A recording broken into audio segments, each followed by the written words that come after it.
Hello ସାଙ୍ଗମାନେ, ଜୟ ଜଗନ୍ନାଥ। ସବୁଦିନ ଭଳି ଆଜି ବି ଆମେ ବାହାରିଥିଲୁ କ୍ରିକେଟ୍ ଖେଳିବା ପାଇଁ। ସକାଳୁ ସକାଳୁ ରେଡ଼ି ହେଇଯାଇଛୁ। ତାପରେ ଆମର ଚିକୁ ଆଉ କାର୍ତ୍ତିକ ବାବୁ ମଧ୍ୟ ଯାଇଥିଲେ ଗାଁକୁ, ତାଙ୍କ ଗାଁକୁ। ସେଠୁ 5 କିଲୋମିଟର ଆସିବା ପରେ ମଧ୍ୟ ଏତେ ବାଟ ସଫର କଲା ପରେ ମଧ୍ୟ ସେମାନେ ବି ବାହାରି ଯାଇଥିଲେ ଆମ ସାଙ୍ଗରେ ଖେଳିବା ପାଇଁ। ତାପରେ ଆମର ଇଲେକ୍ଟ୍ରିକ୍ ସ୍କୁଟର ନେଇକି ବାହାରି ଯାଇଥିଲୁ। ତାପରେ ପେଟ୍ରୋଲ ଯେଉଁ ଚାହିଦା ନେଇକି ତ ଯାଇ ହେବନି, କି କାରରେ ବି ଆମେ ଯାଇପାରୁନୁ, ସେଥିପାଇଁ ସ୍କୁଟର ନେଇ ଯାଇଥିଲୁ। ତାପରେ ରାସ୍ତାରେ ଦେଖିବେ ଆପଣ, ଏତେ ଥଣ୍ଡା ପଡ଼ି ସକାଳୁ ଗୋଟେ ଲୋକ ବି ଦେଖାଯାଉନାହାନ୍ତି। କିନ୍ତୁ ଯାହା କୁହନ୍ତୁ ସାଙ୍ଗମାନେ, ସକାଳ ଯେଉଁ ଶୀତଳ ପବନ ବାଜିଲେ ମନ ଏତେ ହାଲକା ଲାଗୁଛି, ଆପଣ କହିବି ପାରିବେନି, ଭାବି ବି ପାରିବେନି। ତା ଭିତରେ ଆମେ ପହଞ୍ଚି ଯାଇଥିଲୁ ଆମ ଫିଲ୍ଡରେ। ଆମେ ଆସିବା ଆଗରୁ ପିଲାମାନେ 6ଟା ପୂର୍ବରୁ ଆସିବି ପ୍ରାକ୍ଟିସ୍ କରୁଛନ୍ତି। ଭାବନ୍ତୁ ପିଲା କେତେ ସକାଳୁ ଆସୁଛନ୍ତି।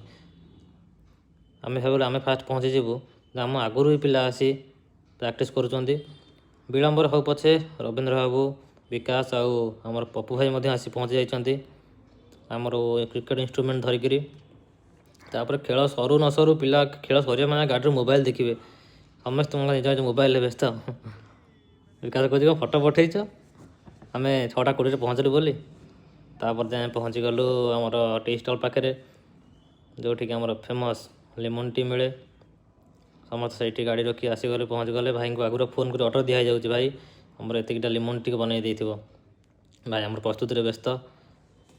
ଯେହେତୁ ଆମର ଅଫିସ୍ ଲେଟ୍ ହେବ, ରୋଷେଇବାସ କାମରେ ଆମେ ନିଜ ନିଜ କାମରେ ବାହାରିବୁ, ସେଥିପାଇଁ ଭାଇଙ୍କୁ ଆଗୁଆ ଫୋନ୍ କରି ଜଣାଇ ଦେବୁ ଆମେ ଲେମନ୍ ଟି ପ୍ରସ୍ତୁତି ପାଇଁ।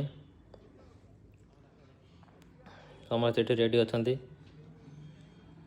ତାପରେ ସେଇଠି ଆସି ପହଞ୍ଚିଗଲେ ଆମର କାର୍ତ୍ତିକ ଦା, ଚିକୁ ଦା,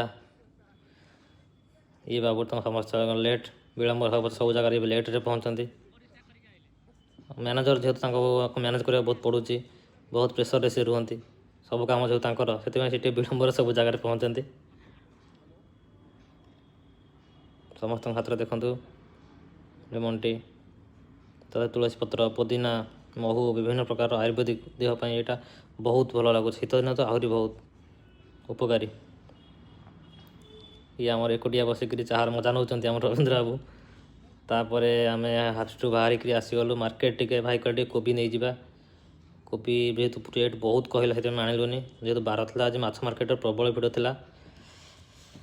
ଭାଇ କହିଲେ ଟିକେ ଫ୍ରେଶ୍ ଶାଗ ନେଇଯିବା। ଭାଇଙ୍କର ମୋର ରହିକିରି ଭାଇଙ୍କ ପାଖକୁ ଟିକେ ଶାଗ ବୁଝିଲୁ। କଳମ ଆଜ୍ଞା ବିଡ଼ା 20 ନେଇକି ଯାଉଛନ୍ତି, କୋଶଳା ବିଡ଼ା 10।